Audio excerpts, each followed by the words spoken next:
Əziz və dəyərli müəllimələr, hər birinizi xoş gördük. Bugün mən sizlər üçün sizin seçiminiz əsasında bədii təfəkkür məşğələsinin izahını verəcəm. Amma ilk öncə sizdən bir xahişim var. Xahişim nədir? Xahişim budur ki, müəllimlər, maşallah olsun, anket paylaşmışdım. Aktivliyiniz çox gözəldir. Hər birinizə buna görə ayrıca təşəkkür edirəm. Amma müəllimlər, videolarımızı bəyənmə sayı çox azdır və müəllimlər videoya baxır, yararlanır, amma kanala abunə olmağı və videonu bəyənməyi sanki özlərinə bir yük hesab edirlər. Ona görə sizdən xahişim budur ki, belə videolarımızın daha çox olmasını istəyirsinizsə əgər, hansı ki, açar sözlər vasitəsilə bütün məşğələlər, bütün çərçivə mövzularının bizim YouTube kanalımızda yer almasını istəyirsinizsə əgər, videoları bəyənməyi, kanala abunə deyilsinizsə, kanala abunə olmağı unutmayın zəhmət olmasa. Çünki sizin hər dəfə kanala abunə olmağınız, yəni abunə olmayanların təbii ki, və videonu bəyənməyiniz sayəsində videolarımız daha çox müəllimənin qarşısına çıxır və daha çox müəllimə yoldaşınız bundan yararlana bilir. Həmçinin müəllimələr, belə indi izah edəcəyim formada açar sözlər vasitəsilə bütün mövzuları, bütün çərçivə mövzularını tam şəkildə, əhatəli formada, qəbulda görə biləcəyiniz situasiyalar formasında həm testlərini, həm izahlarını, həm də quiz formatda testlərini işləyib uğurlu nəticə göstərmək istəyirsinizsə, fevral qrupumuz sizin üçündür. Fevral qrupumuz inşallah ki, fevral ayının ilk həftəsindən öz fəaliyyətinə başlayacaq və 0 bazalı olan müəllimələr üçün də effektiv bir qrup olacaq. Hansı ki, 0-dan hissə-hissə, az-az imtahana qədər ən azından 2 dəfə təkrar gedə biləcəyiniz bir qrup olacaq ki, bu qrup sayəsində sizlər bütün mövzuları tam şəkildə açar sözlər vasitəsilə mənimsəyəcəksiniz. Bir yandan da fərqimiz odur ki, bizdə bütün tədris olunan mövzular sizlərə açar sözlü PDF-lərlə atılır ki, həmin açar sözləri mənimsəmək və yadda saxlamaq daha asan olur.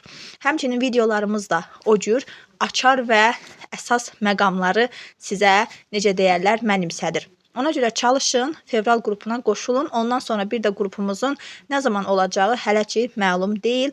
Ona görə fevral qrupuna yazılmağı və dərslərimizdən yararlanmağı unutmayın. Əgər qoşulmaq istəsəz 050 869 41 62 nömrəmə ad soyad qeyd etməyiniz kifayət olacaq. İndi isə gəlin başlayaq bədii təfəkkürün metodikasına. Müəllimlər, birinci növbədə qeyd edim ki, bir məşğələni öyrənmək istəyən müəllimə ilk növbədə o məşğələnin alt standartlarını mənimsəməlidir. Çünki bu alt standartlar, hansı ki, burada gördüyünüz bu alt standartlar dövlətin sizin qarşınıza qoyduğu minimal tələbdir. Yəni, dövlət sabah bundan kənara çıxa bilmir. Ona görə də biz məşğələləri öyrənərkən birinci növbədə onun alt standartlarını çox gözəl bir şəkildə mənimsəməliyik. Bu alt standartları bilən müəllimə ən azı məşğələnin bir 50%-ni bilmiş olur. Elə isə gəlin başlayaq. Biz görürük.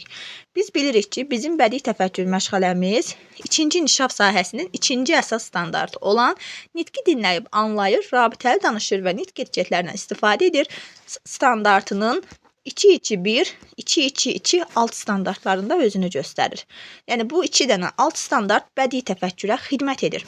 Bəs bədii təfəkkür məşğələsinin başlığı nədir? Bədii təfəkkür məşğələsinin başlığı dinləyək və danışaqdır. Bilirsiniz, hər məşğələnin özünə məxsus bir başlığı olur. Savad təlimi oxuyaq və yazaq, ətraf aləm tanıyaq və öyrənək, riyaziyyat sayaq və düşünək, təsviri fəaliyyət isə yapaq və quraqdır. İndi bu bədii təfəkkürdə dinləyək və danışaqdır. Gördüyünüz kimi elə bədii təfəkkürü bir nağıl etmə işi üsulu ilə əlaqələndirsəz, nağıl etmə işi üsulu uşaqlarda nəyi formalaşdırırdı müəllimlər? Dinləmək bacarığını, anlamaq bacarığını, məzmunu zənginləşdirirdi, tamamlayırdı, düzdürmü? Deməli, bədii təfəkkürün də əsasında dinləmək və danışmaq dayanır. Yəni, nitqin inkişafına, təfəkkürün inkişafına yönəlik bir məşğələdir. Və bədii təfəkkür məşğələsi orta qrupdan etibarən tədris olunur. Bəs müəllimlər, belə bir sual yaranır. Deyə bilərsiniz, ay müəllimə, bəs niyə görə birinci və ikinci körpələr qrupunda da bədii təfəkkürün alt standartları var? Ona görə var ki, bədii təfəkkür özü orta qrupdan başlayır, amma onun alt standartları biz digər məşğələlərdə, ətraf aləm olsun, riyaziyyat olsun, başqa məşğələlərimiz olsun, onlarda bu alt standartlardan inteqrasiya məqsədi ilə istifadə edirik. Məsəl üçün, uşaqlara biz bu gün riyaziyyat məşğələsində, yəni 1-ci və 2-ci körpələr qrupunda sensor tərbiyə adlanır. Orada hər hansısa bir anlayışı öyrədən zaman inteqrasiyanı 2-2-1 ilə verib uşağa dinlədiyi fikrə əsasən hisslərini ifadə edən sadə sözlərdən istifadə edir standartı ilə inteqrasiya edə bilərik. Yəni daha çox 1-ci və 2-ci körpələrin bədii təfəkkürünün standartı inteqrasiya məqsədi ilə istifadə edilir. Amma orta qrupdan etibarən sabah qəşəng bir sualdır. Deyəcək, bədii təfəkkür niyə orta qrupdan başlayır? Bədii təfəkkürün orta qrupdan başlamasına səbəb elə təfəkkürün özüdür. Təfəkkürün özü elə orta qrupdan inkişaf etdiyi üçün bədii təfəkkür məşğələsi də orta qrupdan etibarən tədris olunur. Yəni təfəkkür 1-ci və 2-ci körpələrdə özünü qavrama psixoprosesinin varisliyində göstərir. Amma təfəkkürün özü tam olaraq orta qrupdan etibarən özünü göstərir. Bu da belə deyək, nədə özünü göstərəcək? Baxın müəllimlər, artıq orta qrupdan dinləyib anladığınız sözü var. Amma 1-ci və 2-ci körpələr qrupunda sadəcə dinləmək var. Deməli, anlamaq bacarığı təfəkkürə aid olan bir anlayış olduğu üçün ona görə bədii təfəkkür orta qrupdan etibarən tədris olunacaq. Baxaq indi standartlarımıza. Dinlədiyi fikrə əsasən hisslərini ifadə edən sadə sözlərdən istifadə edir. Mən necə yadımda saxlayıram müəllimlər? Mənim öz, necə deyərlər, evristik metodum, hər standartın bir dənə açar sözünü beynimdə hifz edirəm. Məsəl üçün, dinlədiyi fikir hər ikisində var. Mənə lazımdır buradan açar söz. Baxın, sadə sözlərdən və hisslərini ifadə edən sadə sözlərdən. Deməli, hisslərini ifadə edən sadə söz desə 1-ci körpələr. Amma 2-ci kiçik qrupda isə deyəcək ki, hərəkətlərini tənzimləyir. Baxın, artıq dinlədiyi fikrə əsasən hərəkətlərini tənzimləyir desə 2-ci körpələrdir. Hisslərini ifadə edən sadə söz desə 1-ci körpələrdir. Artıq anlama bacarığı hardan daxil oldu? Orta qrupdan. Dinləyib anladığını verdiyi sual-cavablarla nümayiş etdirir desə orta qrupa aid olacaq. Böyük qrupda isə artıq uşaqlarımız böyüyüb və öz münasibətlərini bildirir. Necə bildirir? Mənə görə müəllimə, cırtdan işıq yanan tərəfə yox da, itürən tərəfə getsəydi, onlar meşədə divlə qarşılaşmazlar. Hə müəllimə? Yəni, bir növ uşaq artıq öz münasibətini bildirməyi bacarır. Harda? Böyük qrupda.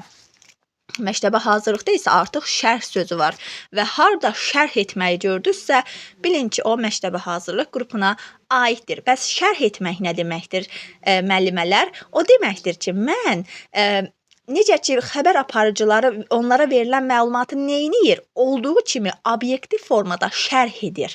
Və şərh etmək müzakirəli bir proses olduğu üçün elə məktəbə hazırlıq qrupunun standartında özünü göstərir. Yadınızda qalsın, şərh etmək obyektiv bir fikirdir. Yəni, artıq necə orada ifadə olunursa, mən onu o formada şərh edəcəm. Amma münasibət subyektivdir. Mənim öz subyektiv münasibətim ola bilər, uşağın öz subyektiv münasibəti ola bilər, sizin öz subyektiv münasibətiniz ola bilər. Bu da belə yadımızda qaldı. Əgər uşaq şəkillər üzrə tanış obyektləri adlandırırsa, 1-ci körpələrdir. Kiçik həcmli nağıl və şeir söyləyirsə, 2-ci körpələrdir. Artıq şəkillərin məzmununa əsasən hekayə və nağılları danışırsa, orta qrupdur. Şəkil üzrə sərbəst hekayə tərtib edirsə, böyük qrupdur. Yenə şərh varsa, məktəbə hazırlıq qrupudur. Bu bizim bədii təfəkkürümüzün alt standartları. Bunu bilsəz kifayətdir alt standartlardan. Bu 2-2-3-lə 2-2-6-nın məqsədi inteqrasiyadır. Bunlar inteqrasiya məqsədidir. 2-2-4-lə 2-2-5-də savad təlimidir. Ona görə biz bədii təfəkkürdə bunlara ehtiyac duymuruq. Bu da belə. İndi gəlin, sırf olaraq biz mənimsəyək ki, bizim bədii təfəkkürdə nələr yer alır və biz nələri bilməliyik ki, bədii təfəkkürü tam şəkildə mənimsəyək. Gəlin, onları da burada qeyd edim sizlər üçün. Bizim əslində slaydımız var. Sadəcə slaydımız ödənişli təlimlərdə müəllimlərimizə açılır. Ona görə mən bugün ancaq belə yazılı formada öz izahlarımı verəcəm. Deməli, müəllimlər, birinci növbədə bədii təfəkkürdə kitab güşəsi çox önəmlidir. Çünki kitab güşəsi uşaqlarda neyniyir? Bədii zövqə marağı formalaşdıran bir güşədir. Və ona görə də kitab güşəsi haqqında birinci məlumat verim sizə. Kitab güşəsi necə bir yerdə təşkil olunmalıdır? Məkan sakit və rahat bir yerdə olmalıdır. Təbii işıq olan bir yer olmalıdır. Yumşaq oturacaqları olmalıdır ki, uşaqlar rahat bir şəkildə əyləşib orada kitablarla maraqlı fəaliyyətlər yerinə yetirə bilsinlər. Və kitab güşələrində interaktiv künclər olmalıdır və orada interaktiv kitablar olmalıdır. İnteraktiv künc nə deməkdir? Hansı ki, indi biz müasir dövrdə interaktiv təlim deyirik, interaktiv künc deyirik. Bu deməkdir ki, kitabların hansı ki, onların bir nöqtəsi olmalıdır və biz o nöqtəyə bastığımız zaman oradakı şeir, nağıl, hekayə 3 dildə ifadə olunmalıdır. İngilis, rus, Azərbaycan dili. Yəni artıq müəllimə o dillərdə o nağılları oxumur. Kitab özü uşağın istədiyi dildə o nağılı ona verir, ifadə edir. Belə bir künclərimiz olmalıdır və kitab güşəsində üzr istəyirəm. Kitab güşəsində kitablara verilən bir sıra tələblər var. Məsəl üçün, orada psixoloji prinsiplər var, pedaqoji prinsiplər var, ədəbi prinsiplər var və tarixi ədəbi prinsiplər var. Gəlin bir dənə onlar haqqında da danışaq, çünki sabah qəbulda görə biləcəyiniz bir mövzudur. Və çalışın videonu daha çox iş yoldaşınızla, qrup yoldaşınızla, MİQ və sertifikasiyaya hazırlaşan müəllimə, kolleqalarınızla paylaşın ki, həqiqətən deyirəm, bu videoya baxdığınız zaman tam şəkildə bədii təfəkkürün əsas məqamlarını imtahanda gedib görüb gəlib deyəcəksiniz ki, müəllimə düz deyirdiniz, həqiqətən də bədii təfəkkürdən bu məqamlar düşmüşdü. Ona görə çox diqqətli dinləyin. Birinci növbədə istəyirəm psixoloji prinsip haqqında məlumat verim. Psixoloji prinsip nədir? Adından da məlumdur. Psixoloji prinsip. Yəni, psixoloji prinsipdə mən nəyi nəzərə alacam? Mən nəzərə alacam ki, bu kitab uşağın yaş xüsusiyyətinə uyğundurmu? Bu kitab uşaqlarda diqqəti, yaddaşı və onların şəxsi təcrübələrini nəzərə alırmı? Kitablarda əsərin mətni, həcmi nə yerdədir? Uşağı yoracaqmı, yormayacaqmı? Yəni, psixoloji prinsipdə uşağın psixologiyasını, onun yaş xüsusiyyətlərini nəzərə alaraq, uşaqların daha çox yorulmadan, maraqlı bir şəkildə o kitabda olan hekayənin, nağılı biz tərəfindən onlara dinlədilməsinə yönəlməlidir. Bu psixoloji prinsipdir. Yəni, burada daha çox uşağın yaş xüsusiyyətlərinin nəzərə alınması, onda yazaq yaş xüsusiyyətləri. Yaş xüsusiyyətləri nəzərə alınmalıdır. Psixoloji prinsipdə. Növbəti prinsipimiz isə olacaq bizim pedaqoji prinsip. Bəs pedaqoji prinsip nədir, müəllimlər? Pedaqoji prinsipdə əsas məqam budur ki, biz artıq, bizə niyə pedaqoq deyirlər? Biz, çünki pedaqoq olaraq uşaqların təlim və tərbiyəsi ilə məşğul olan şəxsdir da, düzdürmü? İndi pedaqoji prinsipdə deyəndə kitabların, o kitab uşağa nə qatacaq? Hansı tərbiyəni uşağa aşılayacaq? Uşaqda, necə deyərlər, ədalət, bərabərlik, sağlamlıq, sülh, sakitlik kimi hissləri ifadə edə biləcəkmi o kitab? Yəni, daha çox belə tərbiyəvi dəyəri deyək. Kitabın tərbiyəvi dəyəri. Bu pedaqoji prinsipdədir. Növbəti prinsipimiz ədəbi prinsipdir. Ədəbi prinsip. Bəs ədəbi prinsip nədir, müəllimlər?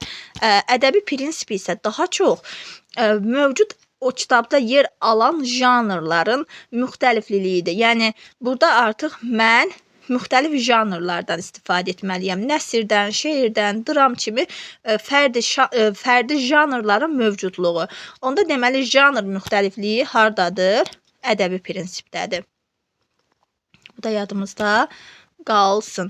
Daha sonra bir də var tarixi ədəbi prinsiplər. Tarixi ədəbi prinsipi isə müəllimlər, yəni bizim yalnız özümüzün kitablarımız olmamalıdır. Dünya xalqlarının da, qlobal ədəbiyyatların da prinsipləri, kitabları burada yer almalıdır. Yəni, yalnız özümüzünki ilə kifayətlənməli deyilik. O mənada bu da daha çox qlobal, qeyd edək ki, qlobal ədəbiyyatın və xalqların ədəbiyyatının əsərləri kitabxanada yer almalıdır, o mənadadır. İndi müəllimlər, bir də kitabların yaş qrupları üzrə də bilməlisiniz. Çünki sabah imtahanda yaş qrupları üzrə də verə bilər ki, məsəl üçün, hansı yaş qrupunda uşaqlarda kitaba qarşı maraqdır və yaxud uşağın əsəri qavramasıdır. Bunları və digərləri hansı yaş qruplarındadır? Ona görə onları da bilməyimiz mütləqdir. Kiçik qruplarda, yəni kiçik məktəbə qədər yaş dönəmində biz hələ uşaqlarda neyinirik? Kitaba qarşı marağı Daha çox uşaq bağçalarında biz nədən istifadə edirik? Daha çox uşaqlarda marağı formalaşdırırıq. Yəni kitablara qarşı maraq, sevgi, onlar üzərində diqqəti cəmləmək, sona qədər eşitmək, məzmunu anlamaq və ona emosional cavab vermək qabiliyyətini aşılayırıq. Bu kiçik qruplardadır. Hələ ən kiçik qrupdan başlayaraq uşaqlara janrları fərqləndirməyi öyrətməliyik. Məsəl üçün, müəllimə deməlidir ki, bədii ədəbiyyatdan mən oxuduğu zaman deməlidir mən nağıl oxuyacağam, şeir danışacağam, daha doğrusu nağıl danışacağam, şeir oxuyacağam. Yəni bu formada adlandırmalıdır. Bu kiçik qruplardadır. Orta məktəbə qədər yaş dönəmində artıq uşaqlarda ədəbi əsəri qavramaq qabiliyyəti, təsvir olunan hadisələrə emosional cavab vermək istəyini biz aşılamalıyıq. Bu orta qrupdadır. Və artıq uşaqlar nağıl, hekayə, nəyin danışıldığını, hansı sözlərlə başladığını, bildiyini, bəyənib sevmədiyinə dair uşaqlara biz suallar verməliyik və həmin söhbəti düzgün formada uşaqlarda formalaşdırmalıyıq. Artıq böyük və məktəbə qədər yaş qrupundaysa uşaqlarda artıq kitablara davamlı maraq var, oxuduğunu dinləmək istəyi var, yığılmış həyat və ədəbi təcrübə uşağın əsərin ideyasını, personajların hərəkətini, davranış və motivlərini anlamağa imkan verir. Ona görə bu da daha çox böyük və məktəbə qədər yaş dönəmində özünü göstərəcək. Bu belə. İndi müəllimlər, bizə lazımdır burada uşaqlara biz daha çox bədii təfəkkürdə nəyi öyrədirik? Şeirdir, nağıldır, hekayədir. Bu son qəbul, 2025-ci ilin qəbul imtahanı da göstərdi ki, bizim qəbulda ən çox düşən bədii təfəkkürlə bağlı mövzularımız elə bizim şeir, nağıl və hekayəyə yönəlikdir. Bəs şeir və nağıldan, hekayədən mən nəyi bilməliyəm ki, sabah gedim imtahanda onları fərqləndirməyə bacarım desəz, biz bilməliyik ki, şeirə nələr daxildir, hekayəyə nələr daxildir, nağıla nələr daxildir. Onu da fərqləndirmək üçün indi hal-hazırda mən sizlərə əsas məqamları qeyd edəcəm ki, həmin məqamlar sayəsində sizlər sabah qəbulda gedib şeiri, nağılı, hekayəni çox gözəl bir formada fərqləndirəcəksiniz. Birinci növbədə müəllimlər, şeir nədir? Şeir daha çox uşağın nəyini inkişaf etdirir? Şeir daha çox uşaqlarda hafizəni inkişaf etdirir, düzdürmü? Yəni, şeir dediyimiz zaman uşağın birbaşa olaraq hafizəsini biz inkişaf etdiririk. Onda gəlin, onları bir gözəl fərqləndirək. Belə yazaq, şeir, nağıl, buradan da yazaq, hekayə. İndi qeyd edək. Baxın, şeir nədir? Şeir birbaşa olaraq nəzmdir. Birinci janr olaraq nəzm. Nağıl nədir? Nağılla hekayə isə daha çox nəsr janrına uyğun gəlir.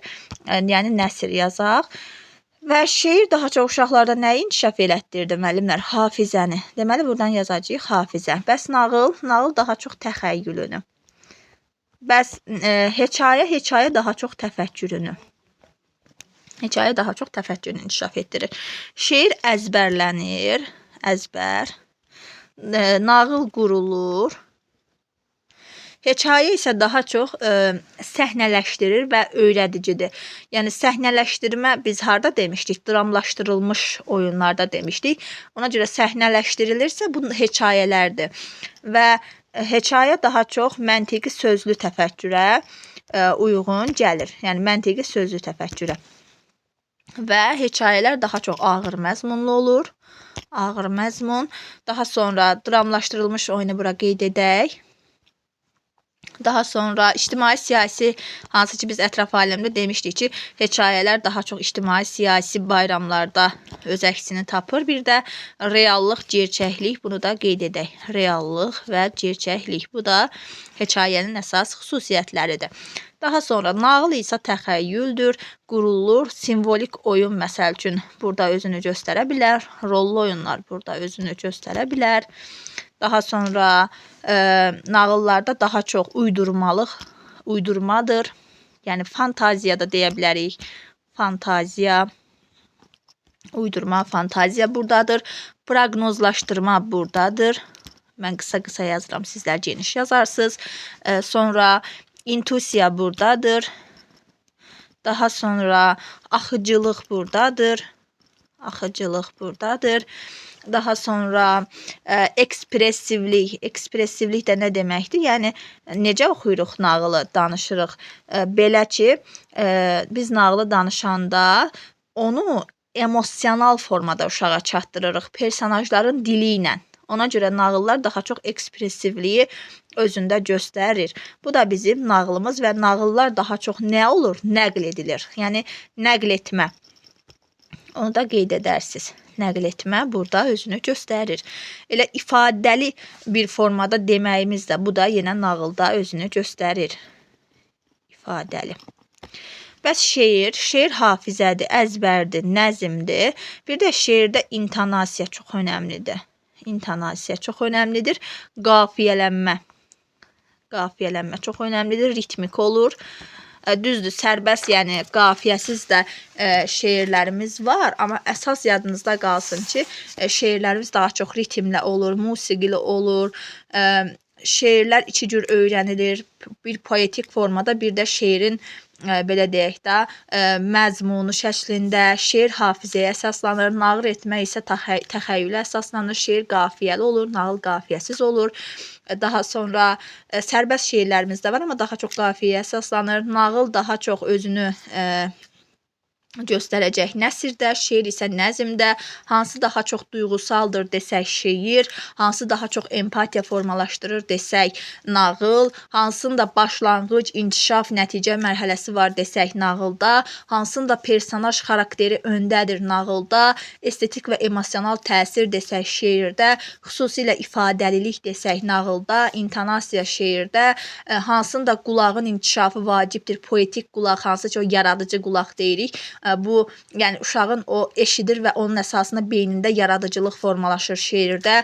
Hansı dərin və qısadır şeir, hansı konkret məsələləri əhatə edər şeir, hansında həyatda baş vermə səbəbi, daha doğrusu hansında hadisələrin baş vermə səbəbi göstərilir nağılda, hansında ritm, qafiyə var şeir, abstrakt olur, fantaziyaya əsaslanır nağıl, bədii təsvir vasitələri, mübaliğə, şişirtmələr şeirdə, bəs hansı daha simvolikdir nağıllar, hansında verbal və qeyri-verbal ünsiyyət vasitələrindən istifadə olunur. Hər ikisində daha uşağın mənimsədiyini sonda ifadəsi ilə görürük desək nağılda, uşağın davranışı, daha doğrusu uşağın belə deyək, ifadəli danışması desək, uşaq əgər ifadəli danışırsa bu şeir, yəni təəssürat yaratmaq nağılda, hansında bir mesaj var nağılda, hansı uzun və mürəkkəb olur, hər ikisi hansında bədii dinləmə bacarığı əsasdır nağılda və bədii təfəkkürdə bunlar əsasında hal-hazırda qəbulda suallar hazırlanır deyə istədim ki, bunların da şeirin, nağılın, hekayənin də əsas fərqlərini bilərsiniz və hekayələr daha çox reallığı əks etdirir, nağıllar isə fantaziyaya, təxəyyülə əsaslanır. Amma mövqeyinə görə həm nağıl, həm şeir, həm öyrədici, həm də əyləndirici xarakter daşıya bilər. Bu da yadınızda qalsın. İndi bir də müəllimlər, sizə xüsusilə demək istəyirəm ki, bizim yaş qrupları üzrə uşaqlara daha çox şeir əzbərlətmə texnikalarımız var. Baxın, sabah bu da imtahanda görə biləcəyiniz bir məqamdır. Ona görə məni çox diqqətli dinləyin, qeyd dəftəriniz yanınızda olsun, qeydlərinizi qəşəng-qəşəng edin və tam şəkildə mənimsəyin. Çünki sabah imtahanda gedib görə biləcəyiniz bir çərçivə mövzusunun izahını verirəm. Ona görə çox diqqətli bir formada məni dinləyin. İndi müəllimlər, keçək yaş qrupları üzrə. Görək yaş qrupları üzrə nədir? Baxın, kiçik məktəbə qədər yaş dönəmində, qoyun yazım, qısa yazacağım. Kiçik məktəbə qədər yaş dönəmində biz uşaqlara şeirləri daha çox qısa şeirlər formasında, məsəl üçün Bartonun oyuncaqlar, tanış oyuncaqlar, heyvanları uşaqlara təsvir edirik. Yəni, hansı şeir daha çox uyğun olacaq uşaq bağçalarında kiçik məktəbə qədər dönəmdə? Buradan yazıram, Barto oyuncaqlar. Oyuncaqlar. Daha sonra bunun əsasında nə dayanır? Burada daha çox uşaqlara tanış olan oyuncaqları, heyvanları uşaqlar təsvir edirlər və kiçik misralar oynaq anların olması mətni tez-tez təkrarlamağa və şeir əzbərləməkdə oynaq üsullarından istifadə etmək imkan verir.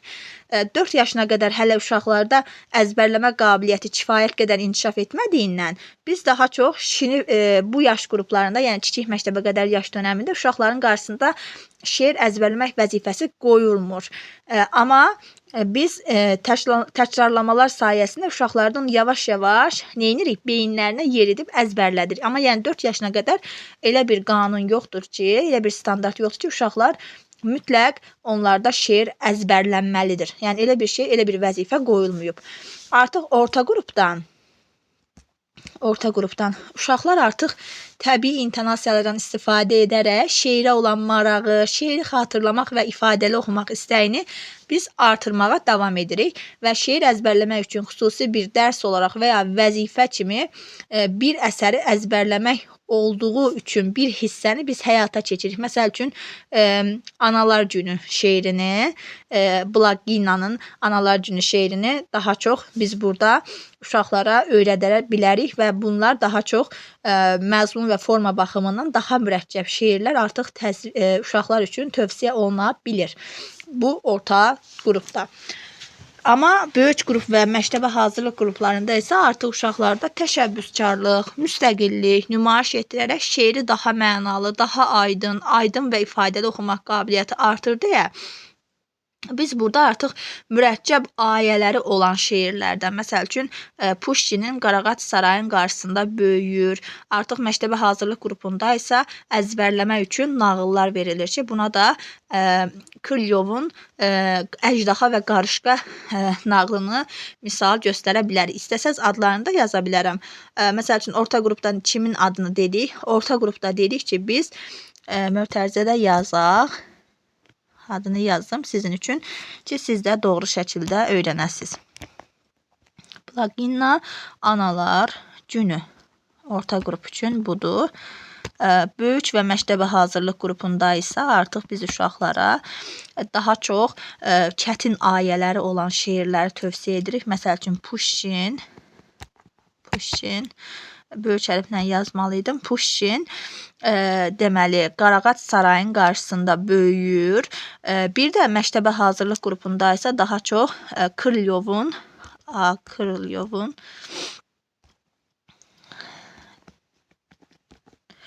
Əjdaha və Qarışqa nağlını öyrədirik. Əjdaha və Qarışqa yadınızda qalsın. Bu da belə. Daha sonra bizə burada lazımdır nə? Bizə burada lazımdır, yenə yaş qrupları üzrə bəzi məqamlar var, onları da qeyd edəcəm. Və müəllimlər, biz bayaq qeyd etdik ki, kitab güşəsi çox önəmlidir və kitab güşəsini də əgər videoma baxmısınızsa YouTube üzərindən onun izahını vermişəm orada. Yaş qrupları üzrə neçə kitab olmalıdır hər yaş qrupunda. Onlara da oradan baxa bilərsiniz. Amma qeyd etdiyim bayaqçı yaş qruplarını xüsusilə qeyd edin. Çünki sabah imtahanda görə biləcəyiniz bir məqamlardır.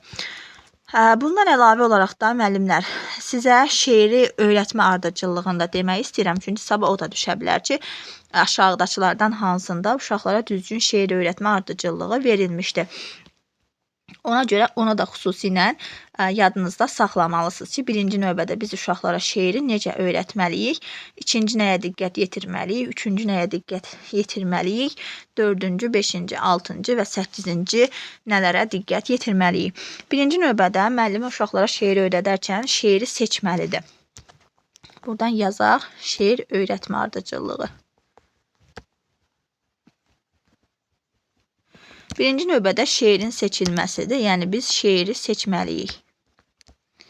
Daha sonra şeiri müəllimə ilk dəfə səsləndirməlidir. Yəni şeirin səsləndirilməsi. İlk dəfə səsləndirilməsi. Daha sonra şeirin məzmununu uşaq anlamalıdır. Yəni şeirin məzmunu uşağa izah olunmalıdır. Yəni şeirdəki əsas sözlər, ifadələr uşağa izah olunur. Şeirin məzmununu anlama. Daha sonra artıq biz bir də səsləndirmə və təkrarlama edirik. Səsləndirmə və təkrarlama.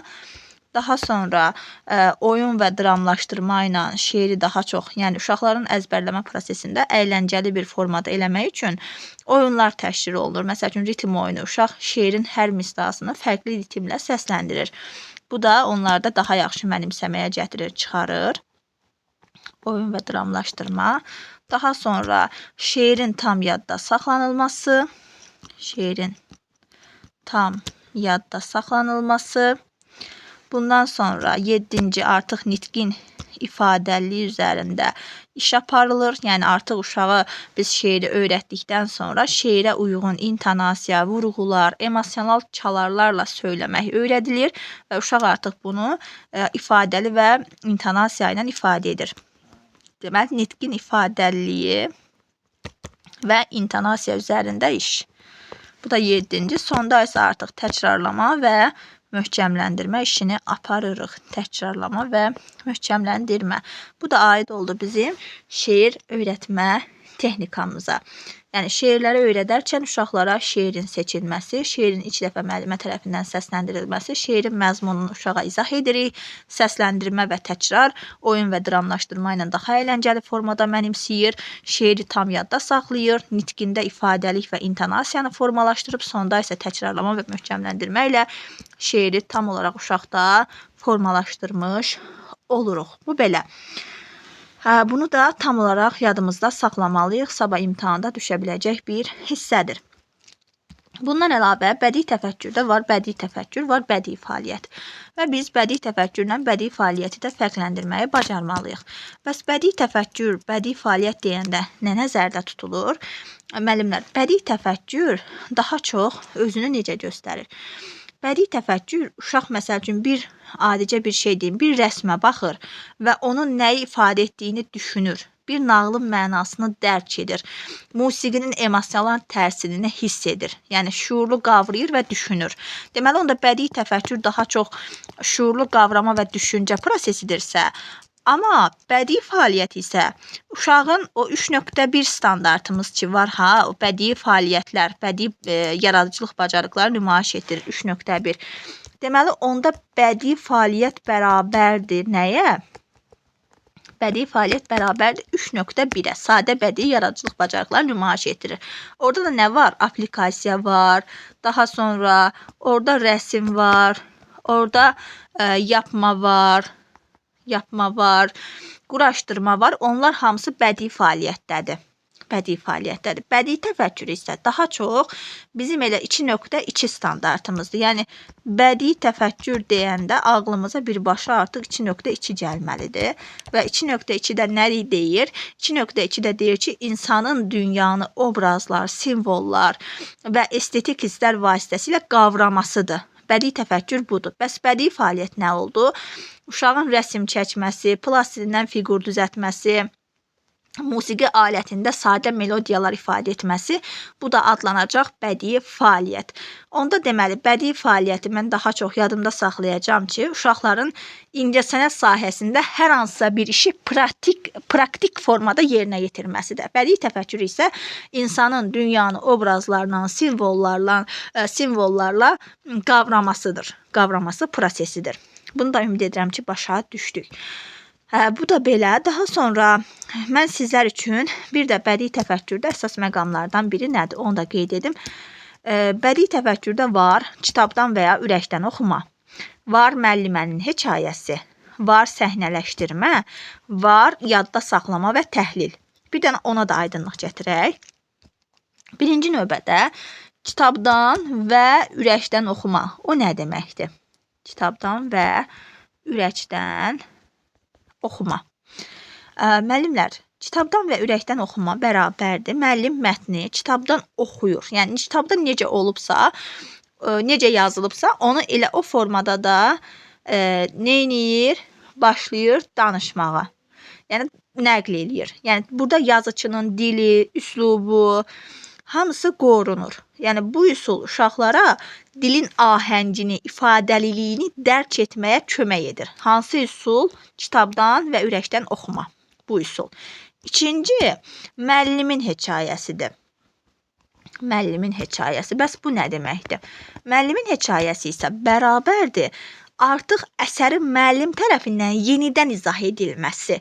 Yəni artıq mən burada fərqli ifadələrlə, fərqli obrazlarla uşaqlara həmin hekayənin nağılı fərqli formatda izah edə bilərəm. Yəni uşağın daha yaxşı anlaması üçün bəzən olur baxırsınız ki, həmin nağılda, hekayədə qorxuducu bir məqam var. Siz onu çıxardırsınız, onun yerinə daha belə gözəl bir məqamı əlavə edirsiniz ki, uşaq daha çox xoşlasın. Bu artıq müəllimin hekayəsidir. Yəni müəllim istədiyi formada artıq orada bir yeniliklər edə bilir. Bir də var səhnələşdirmə. Burada isə əsərin səhnələşdirilməsi, uşaqların hadisələrə emosional bir reaksiya verməsi, obrazları daha dərindən başa düşməsi şəklində ifadə olunur. Yadda saxlama və təhlil də artıq uşaqların yaş səviyyəsinə uyğun mətndir, orada olan fikirlərdir, mənimsənilir və yadda saxlaması üçün müxtəlif suallar, tapşırıqlar verilir. Oxu və hekayə izahı bir-birindən fərqləndirilir ki, bu da uşaqların nitqinin inkişafına kömək edir. Harda? Yadda saxlama və təhlildə. Ümumiyyətlə götürsək, biz bugün bədii təfəkkürdə nə öyrəndik? Öyrəndik ki, bədii təfəkkür dinləyək və danışaq başlığı altında verilir. Bədii təfəkkür 2.2 standartının tərkibindədir. Onda əsas məqamlar şeir, nağıl, hekayədir, kitab güşəsidir.